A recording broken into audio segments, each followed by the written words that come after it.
Bonsoir à tous et à toutes et bienvenue dans cette nouvelle rencontre Un endroit où aller. Où ce soir, nous avons le plaisir d'accueillir Christophe Agnus. Bonsoir Christophe. Bonsoir. Bonsoir Alors, Nathalie. on vous reçoit ce soir pour ce magnifique livre qui s'appelle Le Prix du silence, qui est sorti en septembre aux éditions Nautilus. Ce soir, c'est Frédéric Deguel qui va vous interroger. Je rappelle à nos amis participants que s'ils veulent vous poser des questions, c'est par l'onglet Converser ou directement en commentaire sur notre page Facebook. Je vous souhaite à tous les deux une belle rencontre et je vous dis à tout à l'heure. À tout à Tout l'heure. à l'heure. Merci Nathalie. Alors Christophe, nous on se connaît depuis longtemps. On s'est connus dans le travail même, quand on était tous les deux journalistes de voile. Euh, Avant de démarrer avec ce livre, est-ce que tu peux nous dire un peu qui tu es, d'où tu viens et comment tu as atterri dans l'écriture? Euh, D'où je viens, là, d'abord, bon, c'est un truc qui paraît chez moi que je dis tout de suite, c'est d'abord, je suis un Breton, même si j'habite plus en Bretagne, et je suis une famille qui est partagée entre la Bretagne et la Brie, parce que mon père était briard, mais qui est arrivé voilà, qui s'est marié avec une Bretonne, et j'ai grandi en Bretagne. Et ma première vie a été tout de suite dans l'écriture, parce que j'ai commencé à faire, enfin, j'ai fait des études en travaillant dans un journal qui s'appelle le Code Télégramme, en Bretagne, à Brest. Et j'ai fait des études avec un statut magnifique qui s'appelle étudiant salarié dispensé d'assiduité. Ça veut dire que vous n'allez pas au cours, vous allez qu'aux examens. Donc voilà, donc j'ai continué mes études tout en arrivant même à les rattraper, et je suis rentré à l'Express comment, en 1988. Je suis rentré à l'Express, et là j'étais, après avoir beaucoup écrit, notamment dans les magazines de voile, comme tu sais, tout en Télégramme, et puis de Voiles et Voiliers, Wind Magazine, etc. Et puis voilà, j'ai fait 10 ans de grands reportages à l'Express. Euh, Notamment à l'Express, j'ai créé aussi parce que j'ai vu très vite arriver le numérique, et j'ai créé le site avec deux autres personnes. On a créé le site de l'Express en 1995. J'ai quitté l'Express pour créer un magazine qui était le premier magazine qui parlait de nouvelles technologies, enfin, mais de l'impact sur les sociétés, une sorte d'actuel des nouvelles technologies, avec la première équipe qui était à la fois print et web. Elle faisait à la fois un quotidien en ligne et un magazine papier. Ça s'appelait Transfert. C'est un magazine que j'ai revendu, mais on a eu deux fois le prix bonheur de deux fois en 2000 et 2001 le prix de meilleur site de la presse française. Donc ça, on était assez contents, surtout quand on bat Le Monde, TF1, etc. Et voilà. Et après, j'ai repris le sac pour Géo. Ça m'intéresse pour le groupe Prisma, un peu pour Le Point aussi. J'ai fait des trucs pour Le Point. Et j'ai recréé un magazine qui s'appelle Nautilus en 2005 sur la mer. Et en 2007, très vite, enfin, j'ai rejoint, le magazine a continué, hein, mais moi j'ai rejoint aussi le groupe Mondadori. J'ai été directeur délégué de Mondadori France. Je dirigeais le numérique de Mondadori. Donc c'était 43 magazines. Il y avait 23 sites web. Enfin, c'était un groupe assez important. Voilà, je l'ai fait vite. J'ai quitté Mondadori pour créer une boîte de technologie, dont j'ai cédé les parts à mon associé. Enfin, j'ai plutôt qu'il a, je lui ai laissé plutôt la direction parce qu'on s'entendait plus trop. Et après 5 6 ans, et j'ai rejoint le groupe Vivendi pendant 4 ans. Et j'ai quitté le groupe Vivendi pour pas mal de raisons en 2019, pour me disant je veux plus qu'écrire. Voilà. Et donc, j'ai quitté en 2019, et j'ai sorti mon premier roman en 2022. Mais j'écrivais, en fait, j'ai écrit toute ma vie. En fait, j'ai écrit toute ma vie. Parce que quand vous êtes reporter, vous écrivez tout le temps, dans n'importe quelle condition. Et je pense que ça me sert aujourd'hui beaucoup pour écrire. Voilà, parce que à la fois, quand vous travaillez dans un hebdomadaire, vous écrivez pour des gens qui n'ont pas acheté le magazine pour vous. Donc, il faut arriver à leur faire lire votre papier alors qu'ils ne l'ont pas écrit pour vous. Vous n'avez pas écrit, enfin, j'ai travaillé longtemps pendant dans le service sciences. Après, j'ai fait des enquêtes internationales. Les gens, ils achètent sur une couverture, et beaucoup, et amener à vous lire, à lire jusqu'au bout, ben, c'est une technique, c'est du travail que vous apprenez à faire, et voilà. Et voilà, c'est comme ça que je me suis retrouvé à partir de 2019-2020 à ne faire plus qu'écrire et à monter une petite maison d'édition sur la mer, parce que c'est ma passion depuis toujours. Et aujourd'hui, là, j'ai 13-14 livres au total depuis le premier que j'avais fait en 2004, les 3003, et dont 3 romans. Voilà, je fais un résumé. Le roman, c'était un saut dans autre chose. Oui, le roman, c'était un saut dans l'inconnu pour moi, et vraiment, je ne savais pas si j'en étais capable. Et c'est mon fils qui m'a poussé à le faire. En fait, c'est en 2019 hein, quand j'ai décidé de partir et au début de monter une maison d'édition qui racontait des récits, qui n'avait pas de roman. Et parce que ça, je savais que maîtriser. C'est du reportage, en fait, le plus long, quoi. Oui. Et puis, je suis parti en bateau avec mon fils. Et mon fils m'a dit, mais pourquoi tu n'écris pas des romans? Je lui ai dit que j'avais des idées. Il m'a incité à lui raconter les idées que j'avais. Et après, il m'a tanné jusqu'à ce que je commence à écrire. Voilà. Donc, Quel âge le fils? à l'époque, il avait 16 ans. Voilà. Ah ouais. Et, il Donc, avait, ouais. Et on était tous les deux en bateau, mais quand vous êtes en bateau à deux, sur un petit bateau, bah, vous n'avez pas la télé, vous n'avez pas tout ça, donc vous parlez beaucoup, quoi. ouais. Voilà. Et surtout qu'on était juste tous les deux. Donc c'était Hmm. très sympa. Et donc je lui ai raconté, après voilà, il m'a tanné pour que j'écrive et j'en écris. Voilà. Maintenant, le quatrième va sortir l'année prochaine. D'accord. Alors là, tu es là pour celui qui vient de sortir, le prix du silence. Qu'est-ce que c'est le prix du silence d'ailleurs? Le prix du silence, en fait, il y a plein de sens dans ce mot, dans ce titre. C'est le prix euh, payé par les sous-mariniers qui partent en mer parce qu'ils ne peuvent, pendant les 70 jours où ils sont sous l'eau, pour les SNLE, les sous-marins lanceurs d'engins, qui sont les gros qui sont à charger des missiles, pendant 70 jours, ils ne peuvent pas communiquer. Il n'y a pas un mot qui sort du sous-marin, rien. Pas un bruit, c'est-à-dire qu'il n'y a pas un bruit pour qu'on ne les trouve pas un mot pour qu'ils ils ne communiquent pas. Donc il y a le silence subi par les marins. Il y a le silence après qu'on essaie d'imposer pour que personne ne vous trouve. Et ça, c'est aussi. Et puis le prix de ces machines qui valent une fortune, c'est quand même pour qu'elles soient silencieuses, ça coûte très très cher. Un sous-marin, un lanceur d'engins, c'est l'ordre d'1 milliard d'euros. Et après, le prix globalement à payer euh, par les équipages de ces sous-marins nucléaires pour assurer ce qu'on appelle la dissuasion. Et surtout quand il leur arrive plein de choses, parce qu'il leur arrive plein de choses évidemment dans mon roman, et ils ne peuvent jamais en parler. Donc Oui. personne C'est-à-dire ne qu'ils ne peut. téléphonent pas à leur femme tous les soirs. Non, ils peuvent pas. Et même, mais personne ne sait où ils sont, personne ne sait ce qui leur arrive pendant 70 jours.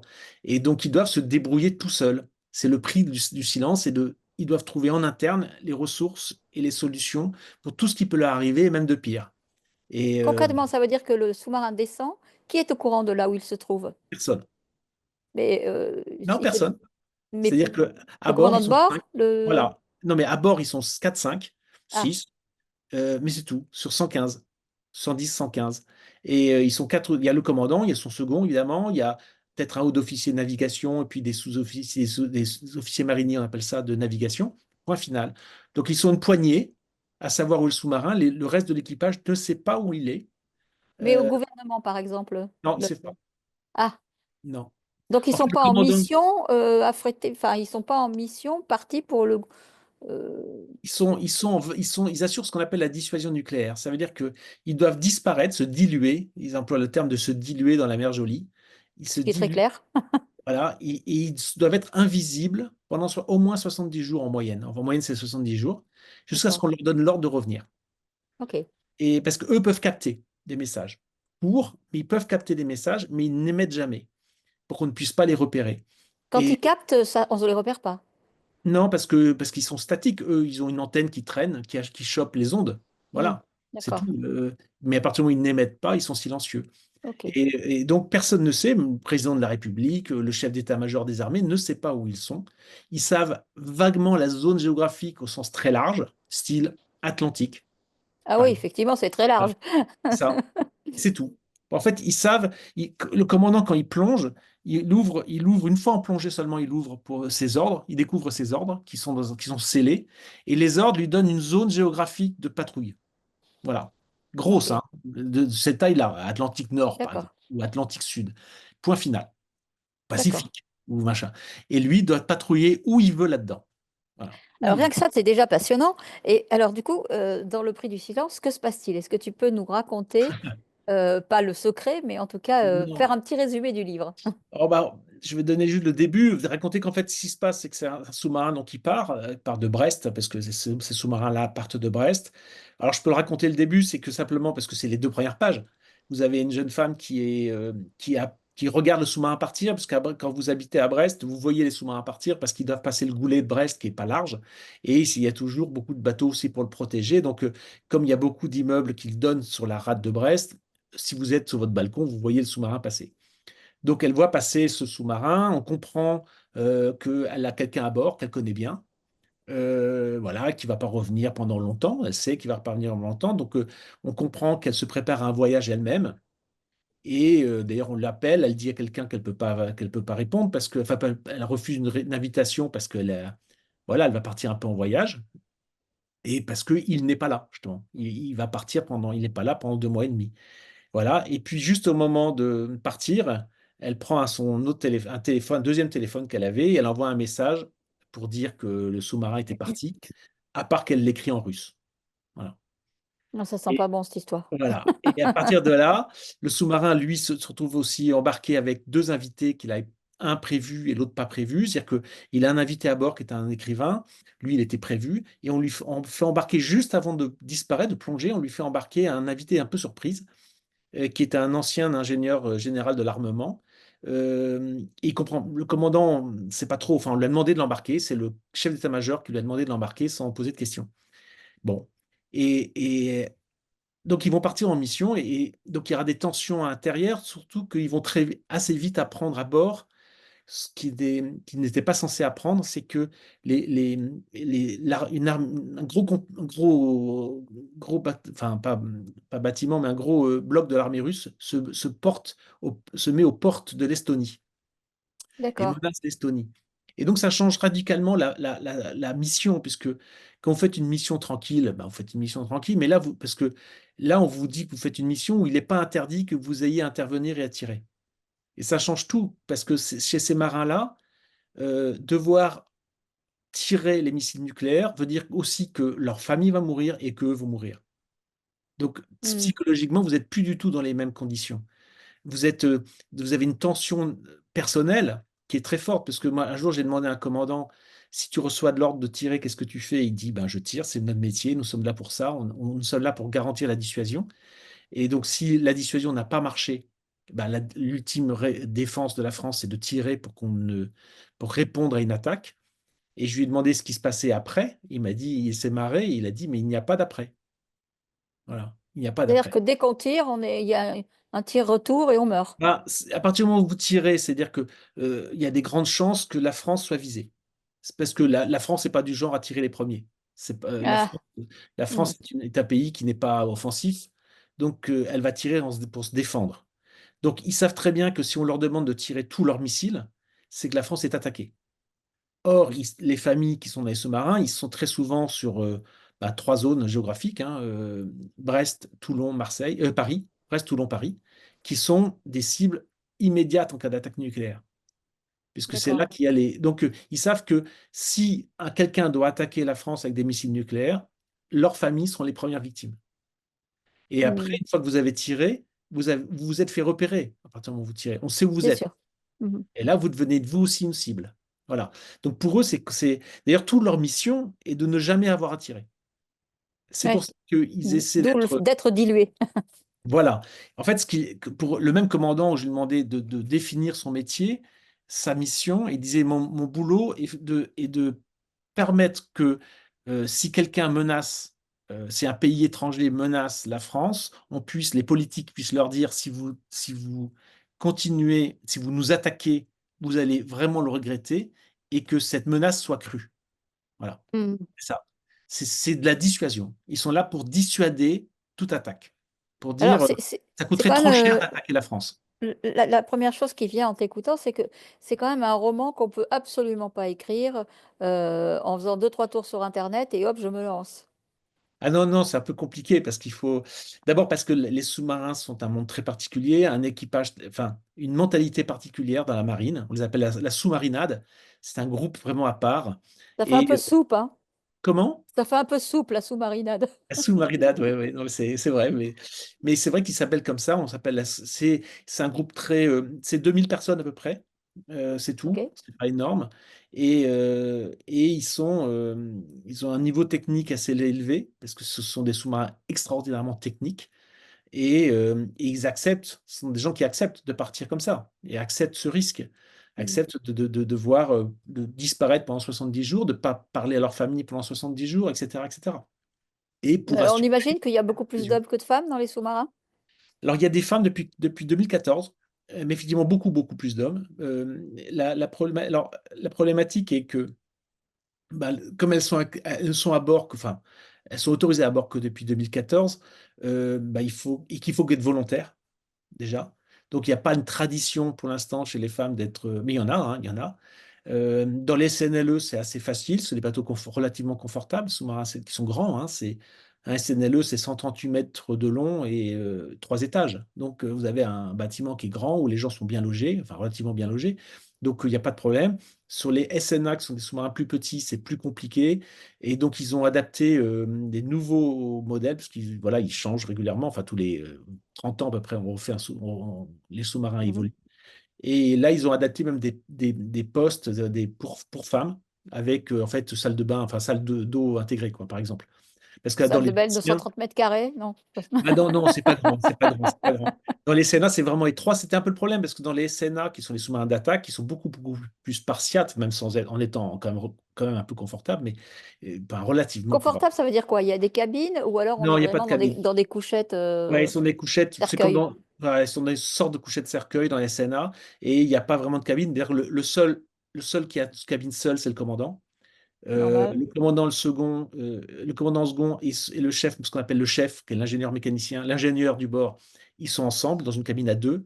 Après, les autres officiers sont ou dans une cabine à cinq, ou dans des sortes avec tout le monde, dans une sorte je sais pas, où on peut les mettre en fait. Un peu les mettre. Dans un SNLE, qui est un gros sous-marin, en revanche, ils ont des postes, tous les officiers ont leur petite cabine qui fait 4-5 mètres carrés. Hein. C'est ça, Mhm. hein, la taille de la cabine, c'est 4 mètres carrés. Et le reste sont répartis ce qu'on appelle des postes de 2, 3 ou 4 lits. Et, enfin, lits, bannettes, on va dire, bannettes. Ouais. Et donc, qui sont pas grands, mais qui sont franchement. Voilà, on dort bien. Hein. On dort bien et c'est On dort confortable. bien, ça sent le vécu, donc tu es allé à bord. Ouais, je suis allé à bord. Ouais, ouais. Je Mais suis de allé. quel droit va-t-on à bord d'un sous-marin nucléaire? Comment fait-on? C'est pas facile. Pour le commun des mortels, c'est pas facile. Il se trouve que moi, j'ai une histoire un peu particulière avec les sous-marins, puisque mon père est mort en sous-marin. Et du coup, voilà, mon père est mort dans un sous-marin qui s'appelle la Minerve, qui a disparu en 68, que l'on a retrouvé en 2019.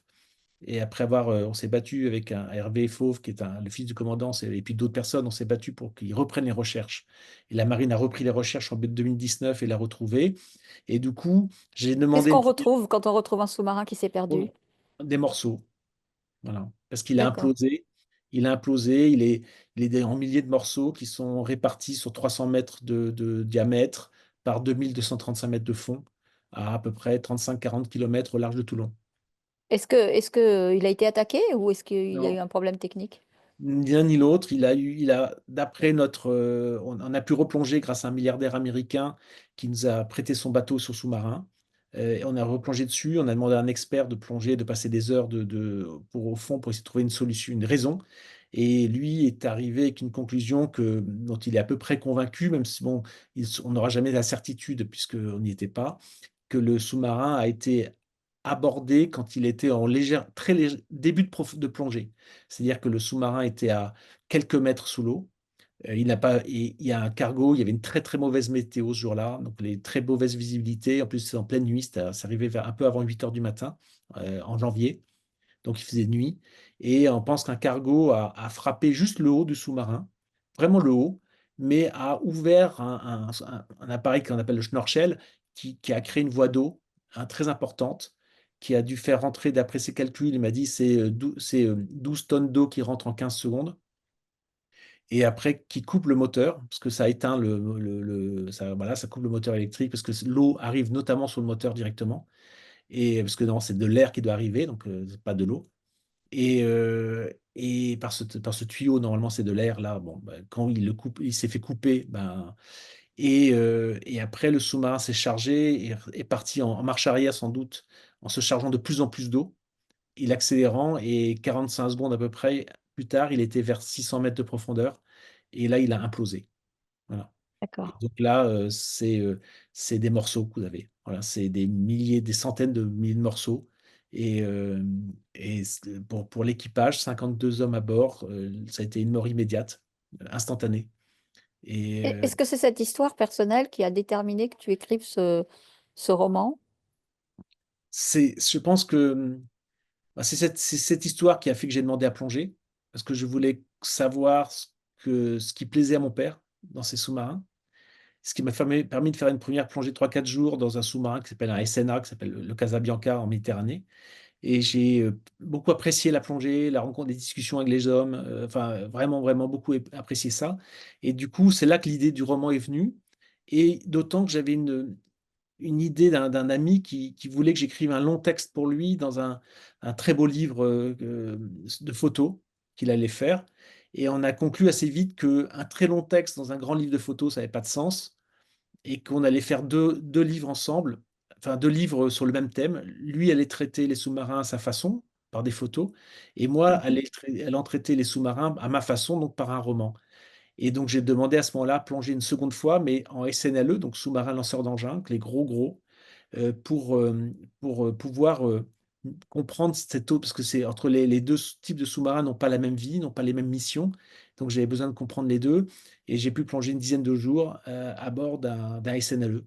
Et donc ça a été passionnant. C'est un gros privilège, en fait.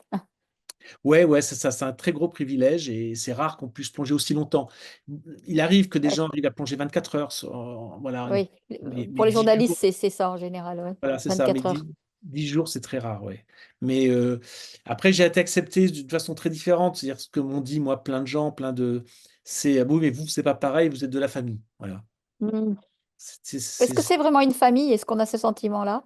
Ouais, on a une certaine, oui, c'est une famille parce il se, il y a une ambiance très particulière dans les sous-marins que j'ai pas retrouvée dans les bâtiments de surface. D'abord parce qu'il y a une proximité des hommes qui est énorme, Ouais. évidemment. Mm. Ils partagent quand même quelque chose qui reste étroit, ils sont un peu quand même un petit peu les uns sur les autres, hein, par rapport à ce qu'ils peuvent être sur d'autres bateaux. Ils n'ont pas le même confort qu'ils peuvent avoir sur des gros bateaux. Ils ne communiquent pas. Enfin, ils partagent quand même beaucoup de choses. Et puis, ils ont un rapport avec. C'est des petits équipages. Entre 100 et enfin entre 85 et selon les types de sous-marins, entre 85 et 110, 115 personnes. Et puis pour reprendre une formule que m'a dit un marin, j'ai il m'a dit, mais qui était allé en frégate, en gros, en gros bateau qui était au-dessus, il m'a dit non, j'ai pas aimé du tout, j'avais pas de contact avec, je voyais que pas les autres personnes, le commandant, je l'ai vu une fois, il m'a dit en 3 mois, et il me dit ici, le commandant, je le vois tous les jours, je le vois 15 fois par jour, et il a rajouté, je l'ai même vu en caleçon aller prendre sa douche, quoi. Voilà. Ah, C'est-à-dire qu'il y a une proximité entre les gens et il y a un rapport humain qui n'est pas du tout le même. Par exemple, dans les sous-marins, très souvent, les gens on voit pas leur grade. Voilà, ce que vous verrez jamais sur un bateau de surface, parce que tout le monde sait qui est qui. Donc ça sert oui, à rien. ça Voilà. sert à rien d'avoir le grade et de Ben le non, rappeler. Il y a un parce truc que qui est assez frappant dans l'ambiance. Donc, évidemment, on va parler du livre, mais on ne peut pas dévoiler beaucoup de choses c'est sur la compliqué. narration. Voilà. Voilà. Mais on peut parler d'autres choses quand même qui nous donnent des indications. Moi, il y a un truc qui m'a frappé, c'est quand même cette histoire du lapin. Il y a un type qui s'appelle le lièvre et évidemment, il va porter la poisse à tout le monde et on n'en veut pas. Ça existe encore, cette histoire de... C'est rare. Mais c'est un mot, il y a des sous-marins, où il y a des marins enfin, par exemple, dans un sous-marin où je suis allé, le commis qui achète qui fait les courses fait attention qu'il n'y ait pas de pâté de lapin, par exemple. D'accord, donc ça C'est le existe. lapin, en fait, c'est plutôt le lapin que le lièvre, mais on essaie, comme disaient les gens, on n'est pas superstitieux parce que ça porte malheur, donc, mais le mot lapin est interdit à bord, dans plein de Oui. bateaux. Ça, c'est dans tous les bateaux. Alors après, ça devient un peu une tradition, mais le lapin est un mot, ouais, parce qu'il y a d'ailleurs une légende qui dit que les lapins ont coulé des bateaux parce qu'ils grignotaient les bordées dans les bateaux en bois. En fait, c'est pas vraiment les lapins qui le faisaient, mais Donc c'est les rats. c'était les rats. Et en fait, ils grignotaient plutôt que les bordées, souvent, ils grignotaient les cordes en chanvre qui tenaient la cargaison. Et du coup, effectivement, ça pouvait libérer les cargaisons. Et en cas de coup de vent, bah, vous avez brusquement une cargaison qui se balade à droite à gauche et qui pouvait défoncer des bordées. Voilà. Mais donc, il y a une sorte de panique là-dessus. Et voilà. Bon, moi, je me suis amusé avec ça. Mais c'est Oui. vrai qu'il y a des sous-marins, il y a des bateaux où vous ne trouverez jamais un pâté de lapin ou un pâté de lièvre. Voilà. Et le mot va être interdit à bord dans les menus, etc. Oui, oui, parce qu'ils se prennent la tête avec ça, parce que d'abord, ils ont commencé à flipper. Est-ce qu'on a peur à bord d'un sous-marin? Est-ce que la peur, elle est... Est-ce qu'il faut vraiment qu'il se passe quelque chose de grave pour que les mecs aient peur? Ou alors est-ce qu'il y a une peur qui est toujours, je dirais, comme une nappe de musique Alors, qui flotte là? j'ai pas ressenti de peur, moi, dans l'équipage. J'ai pas ressenti de peur, d'abord parce qu'ils ont quand même très confiance dans les machines dans lesquelles ils naviguent, et qu'ils ont aussi une grande confiance dans les autres. La particularité d'un sous-marin, encore par rapport à d'autres, c'est que quand même vous risquez de couler tout le temps. Vous êtes à plusieurs centaines de mètres sous l'eau, et donc tout le monde est très conscient qu'on est dans un sous-marin et dans une centrale nucléaire en même temps, puisque c'est propulsion et nucléaire, et que donc on ne peut pas faire n'importe quoi, et que chacun est important et chacun a la sécurité des autres dans ses mains. Donc ça crée plutôt, je dirais pas plutôt qu'une peur, je dirais plutôt une sorte de concentration Mhm. et de sérieux. C'est-à-dire que quand ils bossent, ils sont sérieux. Et Mhm. après, quand ils ne bossent pas, ils ne sont pas sérieux. Mais il y a beaucoup de très bonne ambiance. Pour C'est-à-dire la que, fête? ah oui, bien sûr, ouais, ouais, ouais. Bien Mhm. sûr, ils font des Parce qu'il jeux. quand on lit ce livre, mis à part le suspense du polar, euh, on est à la fois. C'est très intéressant, c'est la première fois que je lis un livre où je me dis tout est vrai et tout est faux. C'est-à-dire que l'histoire est complètement fausse, complètement inventée avec des trucs à badrakadvaran avec les Russes, etc. Ça c'est l'histoire. Par contre, tout ce qui est technique, protocole, Ah, tout est tout vrai. ce qui se passe à bord, tout est vrai. Et on Ouais, sent que c'est vrai et que ça a ouais. été très, très, très documenté. Ouais, ouais. Mais c'est vrai, et puis même ça a été après, moi j'ai eu des retours de sous-mariniers qui me disent c'est exactement ça, quoi. Il n'y a pas d'erreur technique. Et j'ai même poussé que même, bon, il y a quelques pages qui se passent pendant le bunker de l'Élysée, tout ce que je raconte est aussi vrai. C'est-à-dire que le rapport entre les gens, qui va à telle réunion, ce que j'ai fait valider par des gens qui étaient à ces réunions-là. Bon. Mhm. Et après, ce qui arrive n'est pas aussi abracadabrant que ça. C'est-à-dire que je me suis arrangé pour que, en fait, à peu près 70% des choses qui arrivent dans ce sous-marin sont vraiment arrivées dans les sous-marins. Mais par exemple, est-ce qu'on pourrait avoir deux intrus? Alors, un écrivain, ça m'étonnerait pendant 10 jours, mais un type qui arrive et on ne sait pas qui il est, et on n'a pas tout à fait confiance en lui. Ouais, Ça ça pourrait. pourrait, mais le commandant, en fait, le commandant saurait. Voilà. Le commandant et le second sauraient pourquoi on l'a mis à bord. Mais D'accord. le reste de l'équipage pourrait ne pas savoir. Ok. Tout à fait. Et Alors, mais honnêtement, bon, là, effectivement, dans mon roman, le commandant ne sait pas, mais ça, en fait, le commandant aurait dû savoir. Mais hmm, c'est tout. Mais le commandant peut très bien garder le secret. Alors, le commandant et le second, hein, le commandant et le second généralement se cachent pas de choses. hmm. Parce que c'est normal, s'il arrive, je sais pas, si le commandant a un malheur, fait une crise cardiaque, il faut que le second puisse reprendre immédiatement. Il sache tout. Ouais, il faut qu'il sache tout. Voilà. Euh, Question annexe, quand on est malade, on est opéré à bord, on remonte Ouais. pas. Enfin, il y a un petit Non. épisode comme ça où, voilà. Il y a un hôpital à bord, qu'ils appellent l'hôpital, qui est une salle, hein, qui doit On peut faire. couper une jambe, tout ça. On peut faire ça. On peut couper Ok. une jambe. Et après, il y a pas de scanner, donc c'est la limite de truc. Mais enfin, ils ont plein d'autres appareils. Et ils ont une échographie, enfin, de quoi faire des échographies. Ils ont de quoi faire des radios. Ils ont de quoi faire un peu tout. Pas de scanner, mais ils peuvent opérer. Ils ont une salle d'opération. Enfin, Mhm. une salle. C'est la même salle qui se transforme en salle d'opération avec tout ce qu'il faut. Et il y a une équipe médicale de 3 personnes, qui est un médecin qui sait vraiment tout faire. Il sait même soigner les dents. Il y a même Ok. de quoi faire du dentaire. Et il y a un infirmier anesthésiste et un autre infirmier généraliste. Voilà. Donc, ils sont capables de faire de l'anesthésie. J'étais avec un équipage qui me racontait que là, de leur dernière mission sur 70 jours, pendant 40 jours, ils avaient maintenu quelqu'un en coma artificiel. Waouh. Voilà. Et Et on imagine que sur 70 jours, c'est complètement autre chose, mais sur 70 jours, si la bouffe est pas bonne, le cuisinier, il est sur la salle d'opération, non? mais alors, si le cuisinier n'est pas bon, déjà, il n'a pas embarqué. Ah, ok, d'accord. Tout simplement parce que ils se, ils naviguent, ils font beaucoup de séances avant de faire les 70 jours, il y a beaucoup de sorties, d'entraînement, etc. Et si le cuistot est pas bon, il débarque. C'est Ouais, essentiel dans un sous-marin d'avoir un bon boulanger et un bon cuisinier. Et, ouais. euh, et je peux vous dire qu'on mange très bien. Ah oui, oui. Ouais, c'est même un problème, hein, parce que ils ont tendance à prendre du 4-5 kilos pendant une patrouille, quoi. Ah ben oui, parce qu'en fait, il n'y a pas d'entraînement. Il y a une salle de sport? Il y a une... Alors, il n'y a pas vraiment de salle de sport, mais il y a un endroit un peu plus large, je vais dire un peu plus dégagé, où en patrouille, ils vont mettre 4-5 appareils voilà, un rameur, de quoi courir, deux vélos, voilà. Et, enfin, des vélos d'appartement, bien sûr.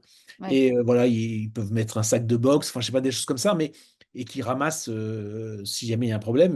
Mais c'est pas vraiment une salle de sport, mais ils appellent ça la salle de gym. Ouais, ils appellent ouais. ça la salle de gym. Oui, parce que Et si le type il prend 8 kilos, il rentre plus dans sa couchette, en fait. ouais, enfin, voilà. Mais généralement, ce qui est marrant, c'est que les 15 jours avant le retour au port, ils sont tous en train de faire la queue pour pouvoir pédaler, pour perdre les kilos qu'ils ont pris en trop, quoi. Ouais. Ah oui, oui, c'est retour auprès des petites amies et des femmes. Voilà, c'est ça. Il faut pas que. Et donc, il y a un retour au sérieux. Après, ouais, ça sera un peu lâché parce on mange vraiment bien. C'est vraiment étonnant. Moi, j'étais sidéré de la qualité de la nourriture parce qu'il y a quand même, c'est tout petit, la cuisine n'est pas grande et ils font à manger. Vraiment, c'est vraiment très bon pour 110, 115 personnes quand même, hein. Ouais, oui. Et Et avec matin, midi, soir, enfin voilà. Donc, c'est un endroit idéal pour un écrivain. Il peut pas bouger, il peut pas sortir, il peut pas s'échapper de son formidable. livre. Voilà. T'as écrit C'est tout le formidable. bouquin à bord, alors? Non, j'ai pris des tonnes de notes. J'y allais partout, je discutais avec tout le monde. J'ai discuté avec, je sais pas, sur les 115 personnes du bord, je pense que j'ai au moins discuté avec une quarantaine d'entre eux. Voilà, et puis j'ai pris des notes d'ambiance, j'ai regardé ce qui se passait, j'ai essayé de savoir aussi, moi j'étais un peu euh, je les faisais marrer parce qu'à chaque fois, la grande question c'est bon, quel est le truc qui vous emmerderait vraiment, quoi? Parce que moi j'avais besoin de choses qui Oui, tournent mal dans oui. un roman. Ah Et oui, du coup, c'est sympa comme question. voilà. Mais ils étaient très sympas et ça s'est très très bien passé. Et Il y a un vraiment. lien entre l'écrivain qui était à bord et toi-même? Euh, Peut-être un petit peu, mais pas plus que ça, parce que T'as pas j'ai mis- merdouillé en oubliant ton téléphone ouvert, par non, exemple? non, non, j'ai pas merdouillé. Et puis, et puis moi, je connaissais un peu quand même la marine, et donc lui, il est un peu. Mais j'avais besoin d'un naïf à bord, donc c'est pour ça que je l'ai mis. J'ai mis un écrivain qui est un peu naïf, qui comprend pas vraiment les trucs, et parce que et voilà, moi j'étais un peu moins naïf que ça, quoi, quand je suis arrivé à bord. Hmm, Mais ça m'amusait de mettre ce personnage, comme les autres personnages que j'ai mis. Et, ou même j'ai un commandant russe là aussi qui est pourchasse, qui m'a, oui, voilà, que j'ai essayé de faire plus vrai que nature. Voilà. ouais. Et est-ce que, alors, c'est le troisième roman, Mm. celui-là. Ouais, C'est que roman suspense. ouais. Nathalie va nous remontrer tout à l'heure les autres, parce que c'est voilà, c'est quand même passionnant de bout en bout. Et puis il y a une vraie, il y a un vrai suspense, mis à part tout ce qu'on raconte là sur le sous-marin qui est passionnant et qui est expliqué. Voilà, c'est une histoire. Voilà. Ouais, bah oui, il faut qu'il y ait une histoire. Il faut qu'il y ait une histoire. Où tu en es là? Tu es déjà en train d'écrire, en train de... J'ai fini la suite de mon premier roman, la suite de l'Armée d'Édouard. Ah, Euh, formidable, Armée d'Édouard. Donc on voilà, attend la suite. voilà, et c'est pour l'année prochaine. Donc ça, Ouais. c'est sortira l'année prochaine. Et après, j'ai beaucoup trop de projets presque. Enfin, en fiction, j'ai une histoire. J'ai plusieurs. Voilà, j'ai pas mal d'idées qui sont à la fois un peu dans la suite de l'Armée d'Édouard au sens même philosophie, donc un peu politique, un peu écologique, un peu tout ce qu'on veut. Et puis même une histoire que j'ai envie de faire qui est un thriller historique qui se passerait Mhm. autour du personnage qui me fascine, qui s'appelle La Pérouse. Et Mm. voilà. Donc, j'ai un peu trop, parce que du coup, il faut trouver le temps. Il faut, même si l'avantage, c'est que j'écris assez vite, mais quand même, quoi, il faut fouiller. C'est quand l'écriture? C'est le matin? Le matin, tu es écrivain, l'après-midi, Euh, éditeur. je suis généralement, j'écris la fin d'après-midi, vers j'irai entre 17 et 20 heures, quoi. Voilà. Ok, Et généralement, c'est plutôt ça. Quand je peux me dégager du temps, c'est ça. À un moment, j'essaie de dégager tout le reste de mon travail avant. Et puis vers 17h, 17h30, je m'enferme et là, pendant 2-3 heures, je peux écrire non-stop, quoi. Voilà. d'accord. C'est plutôt ça. Et euh, Je peux pas l'édition, écrire. ça te prend... Bah, l'édition, le coup de bol, c'est qu'aujourd'hui, c'est quand même Lisiane, mon épouse, qui fait le plus gros boulot sur l'édition. C'est elle qui travaille D'accord? tous les textes. Moi, je donne mon avis, mais le gros travail avec les auteurs, c'est elle qui le fait. Donc, c'est ça qui prend le plus de temps, hein. Et Oui. donc, moi, je travaille avec elle plus sur la sélection de ce qu'on nous propose. Donc, je prends, et puis après, je suis plus sur la gestion et le marketing, enfin, tout ce qu'on peut faire, les trucs un peu qu'elle n'a absolument aucune envie de faire. Et, Mhm. et moi, voilà. Mais le gros travail, le plus enfin, consommateur de temps, c'est elle aujourd'hui qui le fait. Donc, D'accord. voilà. Parce que mais écrire, par exemple, un livre comme Le Prix du silence, c'est combien de temps d'écriture? En fait, voilà, ce que j'écris vite. D'abord, c'est un petit livre, hein, il fait 228 pages. Donc, je l'ai écrit en 4 mois. Mhm. Et à raison, voilà, c'est de 3 heures par jour, quoi. Et l'Armée d'Édouard? 10 mois. Oui. Ouais. Mais il fait 550 pages. Oui, Donc, c'est ça. voilà. Mais après, enfin, quand on commence à écrire, ça fait longtemps qu'on y pense. Oui. Donc, voilà, ça, c'est juste, quand on commence à écrire, on a des carnets de notes partout, on a pris plein de notes, et puis l'histoire, elle est dans la tête déjà. Donc, Mm. c'est vraiment que le moment d'écrire, quoi, et qui prend ce temps-là. Mais Tu as une longue vie quand même de photographe et d'image. Et d'ailleurs, je signale qu'on mettra tous les renseignements sous la vidéo pour dire aussi que on peut recevoir grâce à toi tous les lundis une petite histoire autour d'une image. voilà, ouais. Un jour en Et mer, ça s'appelle, ouais. un jour en mer. Et c'est charmant. Et d'ailleurs, tu l'as publié, Oui, j'ai publié un recueil d'une partie parce que aujourd'hui, je crois que celle qui est parue lundi dernier, c'est la 909e. Ah, c'est énorme. Voilà, 909e enfin, lettre hebdomadaire. J'ai commencé en 2005, et puis j'ai eu un petit arrêt, mais ça fait 909. Et donc, j'ai publié un recueil de 75 euh, duo texte-photo, comme ça. Et puis, ça paraît également tous les lundis dans le quotidien Le Télégramme en Bretagne. Oui, Et voilà, depuis 4 ans. Et donc, j'ai carte blanche là pour Le Télégramme. Je réagis à une photo ou un thème. Alors, où j'ai un thème et je trouve la photo, où j'ai une photo et à ce moment-là, je réagis, j'écris. Voilà, le seul lien, c'est que ce soit maritime. Et d'accord.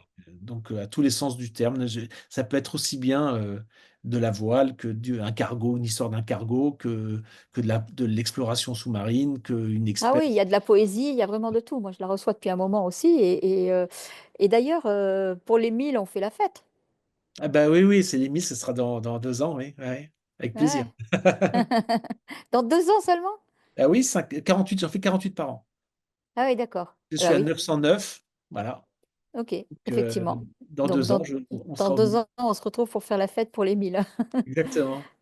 C'est un exercice d'écriture qui, pour toi, est comme je dirais comme Victor Hugo qui faisait ses alexandrins tous les matins ou Ah, c'est vrai que c'est tous les vendredis que je me mets à faire ça.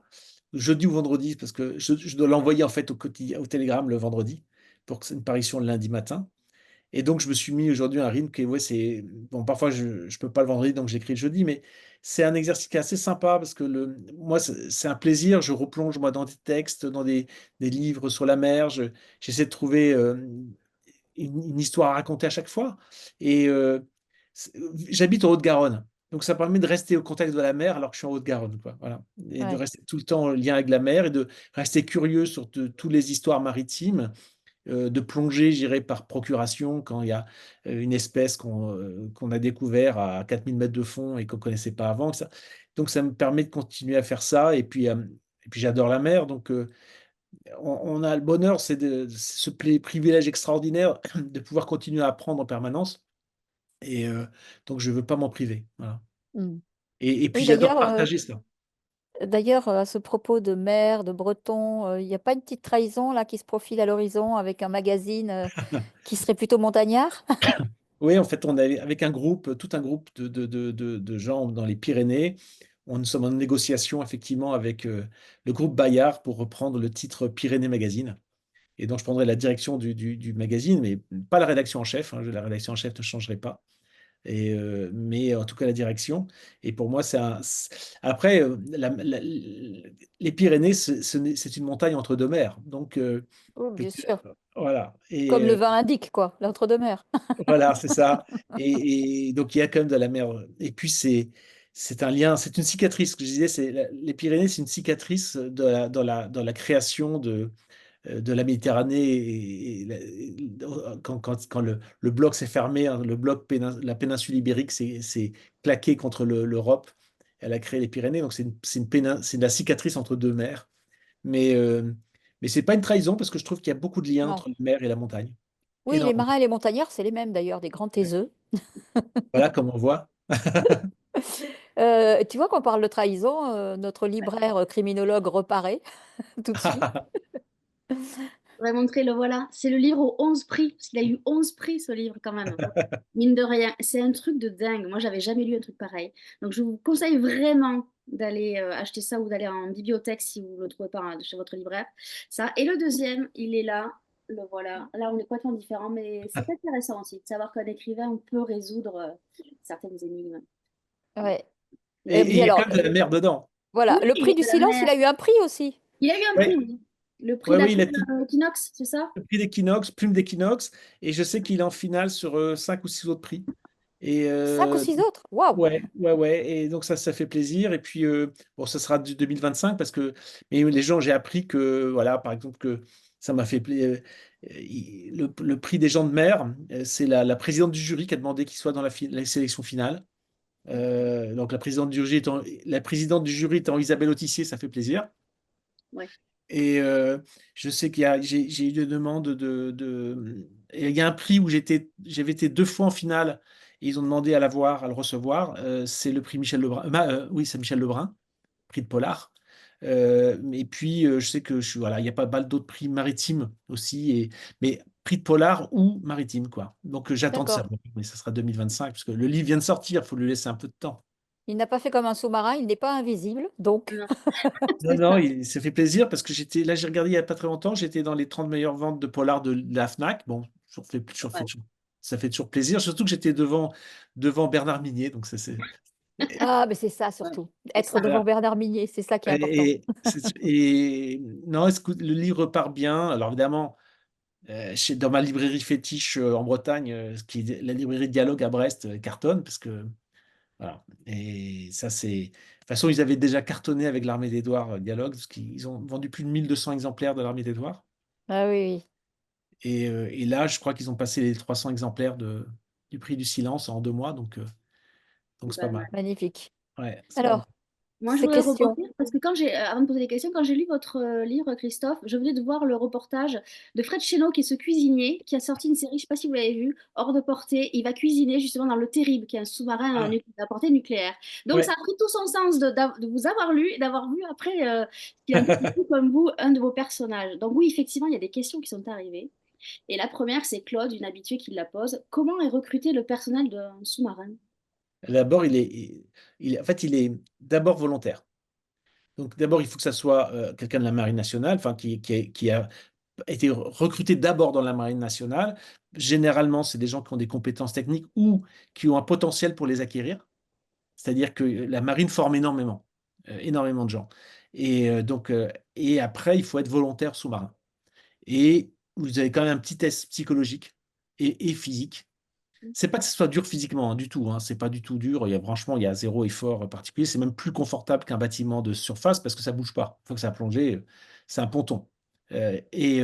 Mais on va être sûr que vous êtes en très bonne santé parce qu'on va quand même pas compliquer la vie du médecin pour qu'il ne se retrouve pas à faire une opération complexe, alors que voilà. Donc, il faut être en bonne santé et puis psychologiquement quand même assez équilibré pour encaisser les 70 jours sans vouloir avoir envie de tuer ses copains, quoi. Ni Donc, être claustrophobe, quoi, voilà, surtout. faut pas être claustro. Faut être, en fait, bon, les gens qui peuvent pas s'adapter aux sous-marins, même si c'est pas décelé à l'avance, on le sait très vite par les plongées d'essai, quoi, les plongées d'entraînement. Mais aujourd'hui, n'importe qui dans la marine peut être volontaire sous-marin, parce qu'il vous dit, comme je dis, il n'y a que des volontaires. Et Et généralement, ils font une quinzaine d'années, alors parfois plus. À bord, j'en parle d'ailleurs, j'ai pris un personnage qui avait 40 000 heures de plongée. 40 000 heures, c'est monstrueux. Et le commandant avec qui j'étais, qui avait 47 ans, avait fait toute sa carrière dans les sous-marins, il avait 28 000 heures de plongée. Ah ouais. Et il y en avait un donc, qui avait, c'était un major, donc un major, c'est le plus haut grade des officiers mariniers. Et il a passé les 40 000 heures de plongée voilà, c'était énorme.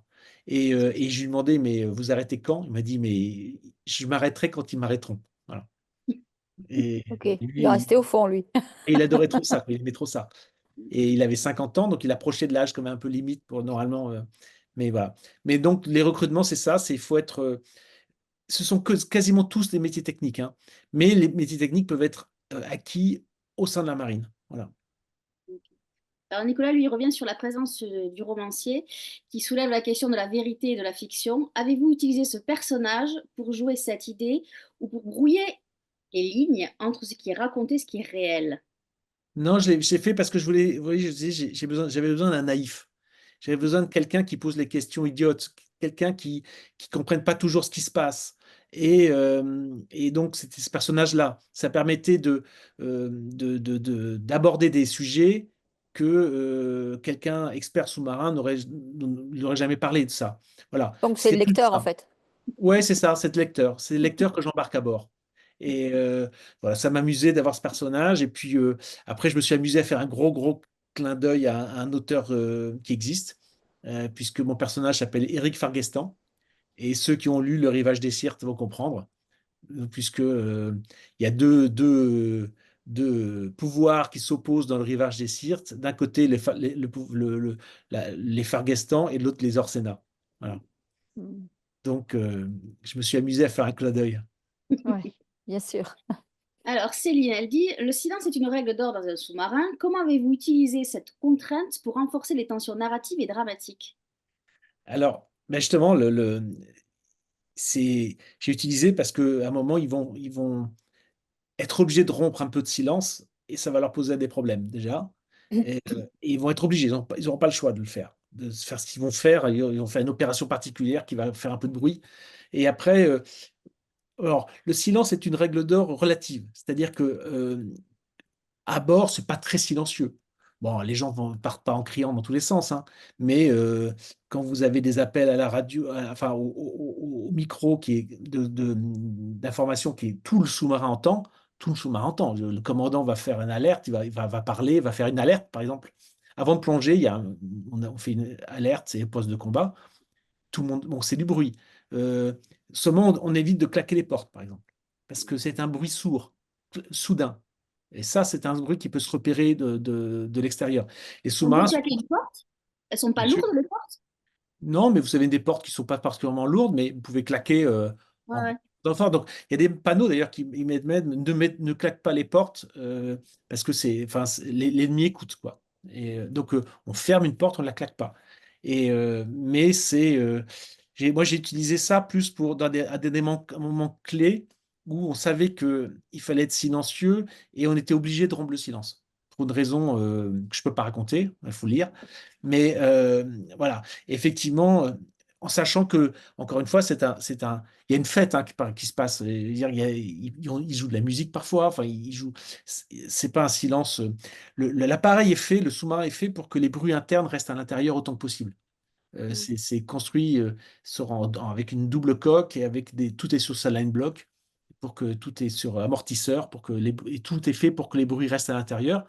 Mais de temps en temps, on est obligé de faire des bruits qui vont s'entendre à l'extérieur, et là, ça devient dangereux. Voilà. Donc, moi, j'ai utilisé ça à deux fois dans le roman pour que ça crée une tension, effectivement, parce qu'on se demande est-ce qu'on écoutait, est-ce que quelqu'un va entendre, et si quelqu'un entend, que se passe-t-il? Voilà. Mm. Alors Thierry, lui, il voudrait savoir ce qui vous fascine tant dans le monde sous-marin. Alors, le monde sous-marin ou le monde des sous-marins? Sous-marin, l'univers de l'eau, je pense. C'est Alors voilà. là, moi, j'adore ça. Enfin, je sais pas, c'est difficile à expliquer. Il y a des gens Moi, je suis plongeur aussi. Et quand je suis sous l'eau, j'ai l'impression d'être un oiseau. Voilà. Je me sens extrêmement décontracté. Il y a des gens que ça, quand ils mettent la tête sous l'eau, ils sont stressés. Moi, ça me fait l'effet inverse, moi. Quand je suis sous l'eau, je suis brusquement extraordinairement détendu. Et c'est un monde que j'adore. D'abord, c'est un monde totalement libre. C'est un monde où vous pouvez aussi bien aller où vous voulez, mais aussi monter et descendre, parce que vous volez, quoi. Vous êtes, Et puis, c'est un monde mystérieux. Un chercheur me disait, bon, faut savoir qu'il y a à peu près entre 3,5 et 4 millions d'espèces qui sont connues sur la planète, enfin, terre et mer, hein. Quand vous demandez, vous discutez avec les chercheurs sur combien d'espèces inconnues sont dans les océans, ils vous répondent quelque chose entre 1 et 10 millions. Donc, c'est un monde qu'on ne connaît pas. Et c'est ça qui est Mm. fascinant. C'est-à-dire que il faut se dire que les grands fonds, par exemple, c'est à peu près 67% de la surface de la Terre, c'est-à-dire des fonds au-delà de 2000 mètres. Eh ben, ces fonds-là, on les a explorés 1%, à peu près. C'est-à-dire que Oui, d'accord, c'est pas grand-chose en 99%, fait. on ne sait pas ce qu'il y a. Mm. On passe, les chercheurs aussi me disaient, à chaque fois qu'ils plongeaient, ils trouvaient une espèce nouvelle. Et ça, je trouve ça extraordinaire. Après, Voire plusieurs. si ce n'est plusieurs. Et après, vous avez également des milliers, des dizaines de milliers d'épaves sous l'eau. Donc vous avez l'histoire qui est là. L'histoire du monde, en fait, elle est sous l'eau, plus ou moins bon état, mais elle est là. Vous pouvez trouver enfin, l'Atlantide, etc. Il y a plein de mythes autour de la mer. Moi, je trouve ça absolument fascinant. On dépense des milliards pour aller dans l'espace alors qu'on ne Ça, sait ce que pas ce j'allais qu'il y a dire. sous l'eau. On ne sait Ouais. pas ce qu'il y a sous l'eau. Si ça se trouve, ils sont très nombreux là-bas. Et si ça se trouve, ils sont très nombreux. Et surtout, il y a beaucoup de réponses. D'abord, le monde est né sous l'eau. Mm. Oui, La vie sur la planète est née dans l'eau. Nous, on est les héritiers d'une amibe qui grandit, qui est apparue dans la mer d'abord. Dire que notre corps est 68% d'eau. oh, ouais, plus que ça même. Et c'est ça, notre corps est essentiellement de la flotte. Enfin, je veux dire, tout le monde est d'eau. Et Mm. la planète Terre devrait s'appeler la planète mer, hein. Quand vous la regardez de l'espace, 72% de la surface de la Terre est couverte d'eau. Non, mais ça, c'est notre orgueil. Comme on habite sur la partie terrienne, Voilà, c'est ça. c'est Voilà. pour ça qu'elle s'appelle la Terre et pas la mer. Ouais, mais c'est vrai qu'il y a d'ailleurs, il y a des angles où on voit quasiment que de la mer. Quand on Alors, prend le j'ai blanc, juste une question parce qu'elle vient d'arriver. Qu'est-ce que tu as pensé du film Le Chant du loup? eh ben, d'abord, c'est un très bon film au sens qu'il y a une tension narrative. L'ambiance d'abord des sous-marins est très bien rendue. Là, il n'y a pas d'erreur. Après, il y a des erreurs cinématographique, Obligatoire. je dirais. Voilà, Oui, obligatoire pour rendre le oui. truc un peu plus spectaculaire. Par exemple, quand vous avez Omar Sy qui sort du sous-marin, ça, c'est pas possible. Voilà. Quand il sort, j'ai demandé à un copain qui était conseiller technique sur le film. Je lui ai dit, mais quand Omar Sy sort à 100 mètres ou 200 mètres 200 mètres de sous l'eau, avec il me dit c'est quoi son temps de survie? 20 secondes? Il me dit, oh, moins que ça. Voilà. Donc, et c'est 5 secondes, 10 secondes, il est mort. Donc, voilà, il y a des anomalies, des choses mais qui sont cinématographiques, qui sont faits pour le roman. Après, c'est un film qui est très bien fait et qui je trouve, rend assez bien compte de l'ambiance, voilà, de ce que vivent Mm. ces marins et de leur ambiance. Ça, c'est bien fait. D'ailleurs, ils étaient bien accompagnés, et ils avaient un conseiller technique qui est d'ailleurs le commandant avec qui j'ai navigué. Voilà, c'était leur conseiller technique. Ma question, c'est que représente pour vous le capitaine Nemo, Christophe? Ah, Nemo, c'est alors, bon, c'est un misanthrope, hein, faut quand même le dire tout de suite, et peut-être même un peu psychopathe, mais ça n'empêche que c'est le summum de la liberté, euh, cruel, puisqu'il est cruel. Enfin, si les gens relisent 20 milieux sous les mers, ils verront qu'ils se délectent de la mort de marins, à un moment parce qu'ils sont anglais, parce que les marins sont anglais. Mais en même temps, c'est le précurseur de ce que les océans peuvent être. C'est-à-dire que à la fois, c'est un marin, c'est un océanographe, c'est un scientifique, c'est un ingénieur. Il va tout chercher dans la mer. Il va chercher l'énergie de son sous-marin, il la puise dans la mer avec le sodium. Il nourrit ses marins, il nourrit tout le monde avec la mer. Il s'habille avec la mer. Enfin, voilà, c'est l'homme maritime absolu. Et un symbole évidemment de liberté, parce que il se rattrape. Bon, il y a 20 milieux sur les mers, mais il ne faut pas oublier l'île mystérieuse. Et Aussi. voilà, et où apprend plus de choses sur lui et sur qui il est. Mais c'est un personnage extraordinaire inventé par Jules Verne mais qui aurait dû être, qui évidemment qui est indien, mais qui normalement devait être polonais, hein, dans la version initiale. Voilà. Ouais. Ça doit être un Polonais qui détestait les Russes et non pas un Indien qui détestait les Anglais. Mais Hetzel, l'éditeur de Jules Verne, l'a convaincu, l'a pas mal forcé à changer parce qu'il espérait bien pouvoir vendre son livre en Russie où beaucoup de gens parlaient français. Est-ce que vous Ouais, avez un ouais. conseil de lecture à nous donner, Christophe? Parce qu'on vient de parler de 20 milieux sous les mers, mais est-ce que vous avez un autre conseil de lecture? Ah ben moi j'ai un conseil, j'ai un petit bouquin que j'adore, que j'ai lu il y a 2 3 ans et que je conseille à tout le monde depuis. C'est un petit livre qui s'appelle Monstre, au pluriel, Monstre de Frédéric Richaud. Et je vous conseille ce petit bijou. Voilà, c'est paru chez Julliard et maintenant au Pocket. D'accord. C'est un petit bijou qui raconte l'histoire d'une femme qui a vraiment existé au XVIIe siècle. Et vraiment, voilà, je conseille ce petit bijou d'écriture et d'histoire. Et voilà, ça serait mon conseil spontané comme ça. Alors moi, je vous conseille ça, ça, ça, ça et ça. Donc vous allez en librairie, ils sont tous dispo. Donc Ouais. vous ne pouvez pas vous tromper. Voilà, Et vous en chez avez. Pocket pour les deux plus Ouais, anciens. ouais, pour les deux plus Voilà. anciens, vous Mais moi, je en- vous conseille de vous abonner à la petite lettre là du oui. lundi. Moi aussi, je suis abonnée, Un c'est jour en génial. mer, Ouais, voilà. c'est Et puis vraiment génial. d'aller jeter un petit coup d'œil sur les éditions Nautilus aussi, qui ont des très très bons livres. On a d'ailleurs reçu un des auteurs Frédéric Pille. voyageurs, Frédéric Py, qui Je suis avait, moi voilà, aussi avec ses newsletters, c'est génial.